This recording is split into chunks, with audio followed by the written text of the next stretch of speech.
Today's topic is a critical one for any software company: the significance of a go-to-market strategy when choosing an integrated payment partner. While aspects like revenue share and advanced payment tools seem important, they're small in comparison to the importance of a solid go-to-market strategy.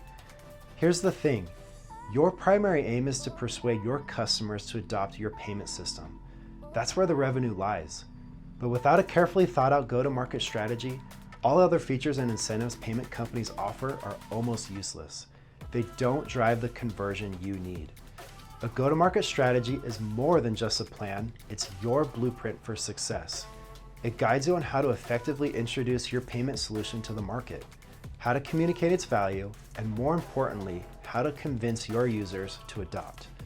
Focusing on developing a robust go-to-market strategy is where your effort should be.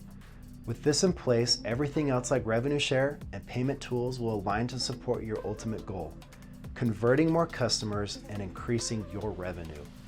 It's time to take the lead and drive your software company towards long-term growth and success with an effective go-to-market strategy. Let's get moving.